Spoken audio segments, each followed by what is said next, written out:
Before you judge me, let me just say, first and foremost, I am a woman. I guess that's obvious. Even from the back row of a movie theater, these are kind of a giveaway. It's the first thing you learn when you arrive in Hollywood. American men are interested in two things: money and breasts. Glands, they call them in print. Tits, Mr. Mayer calls them. That's Louis B. Mayer to you. Tits can make or break a girl, he told me the minute I met him. Hired me on the spot, looking down the front of my dress. Well, I hold Louis B. Mayer personally responsible for these. But they did, as he promised they would, make me. These babies were already famous in Vienna. Too famous for my father. And as for my ex-husband, Fritz Mandel, the munitions mogul, why, as soon as we were married, he forbade me to ever act again. Imprisoned me in his castle like Beauty and the Beast. Bought up every single print of that movie he could lay his hands on and burned each one of them. They banned that movie over here. Mr. Mayer gave me a stern warning over it. Told me America won't tolerate any dirty pictures. Oh, he has his I only make family pictures thing when it suits. A woman's ass is strictly for her husband, he said. But Louis Mayer is no fool. He knows when there's top dollar to be made from Viennese tush. And he knew my bare ass was emblazoned on the flawless American minds of every male who mattered. I shock you? Not what you'd expect from MGM's first lady, huh? Well, honey, welcome to Hollywood. I should probably tell you, my analyst blames Fritz and my father, occasionally my mother.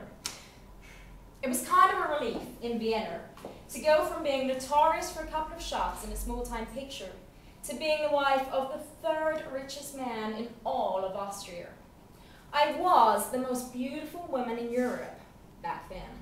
Sure, there were parties, such parties, and meetings, where Friedrich taught munitions and I stood there, or sat there, or poured wine, draped in furs and dripping with diamonds.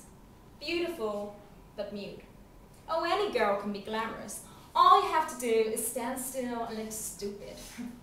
And little Heidi Kiesler, she was the most glamorous Jewish girl in the whole of Europe. There she was, captive in a castle, with Mussolini pulling back her chair, and Adolf Hitler kissing her hand.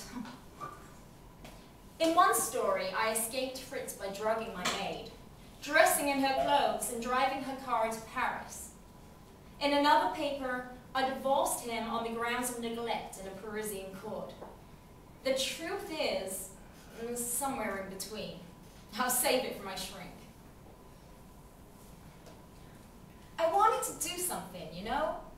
I suppose we all do. When I heard about that ship, those poor British babies, torpedoed, I tore inside. You know, I know I'm a mother now, and it does change you. But even so, sometimes you're given a gift for a reason. You know, recently I found this guy, George Antill. Read his articles in a magazine. Turned out he was a radical composer trying to earn a buck in music scores for pictures. He had hung around with all these artists in Paris in the 20s. Stravinsky, Nijinsky, Picasso, back when they were starving. He had composed this piece that caused Parisians to riot. He had propellers and a bunch of other stuff rigged up to 8 pianolas, all playing the same tune at once. Louis had been going on about these. In his article, this George, he said he was big on women's glands, could work wonders enhancing every kind of gland, he said. So I went to see him. George was kind of taken aback. It's not every day Hedy Lamarr calls by and asks you to take a look at her memories, he said. We got talking, and turned out we both played the piano. So there we were, side by side, tinkering at the ivories, me sobbing over those British babies, that little innocent body slipping into the icy waters of the Atlantic, and him going on about his blessed pianolas. And that's when we got round to it. Sometimes in life, two threads that have been busy going on in their own selfish trajectory come close enough together so they are almost touching. If you're lucky, they will collide and converge. You can call it fate if you like, or magic. In the case of George and I, it was both. When George's wife came home, she found us sprawling on the rug, silver matches strewn all over, directly beneath his great big original Picasso. That's right, you guessed it. We were inventing a torpedo. Oh, I've always been quick at mathematics, and inventing is my thing. When all those Hollywood starlets are busy eloping or drinking themselves to an early obituary, I am at home inventing. I have this drawing board in the corner of my room. All those years I sat in my husband's meetings, silent as a dummy. My ears were well and truly open. Oh yes, I know everything there is to know about munitions. The designs, the triumphs, the problems. As I told George, there is this issue with torpedoes. They are not easily controlled. These damn torpedoes, they jam, they jam!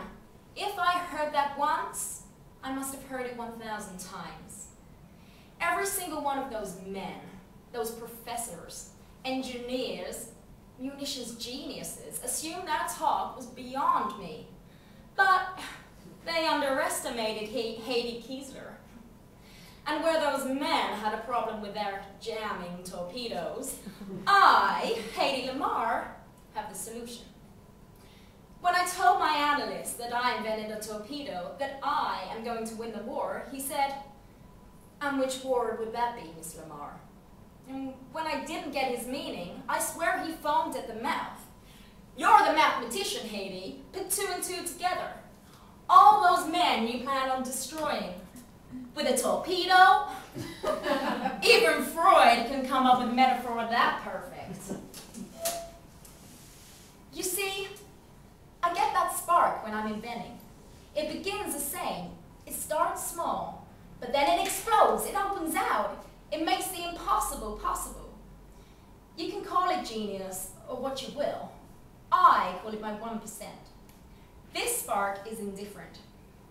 It just shrugs its shoulders and says, "Who cares what name you go by? So what if you're the most beautiful woman in the world?"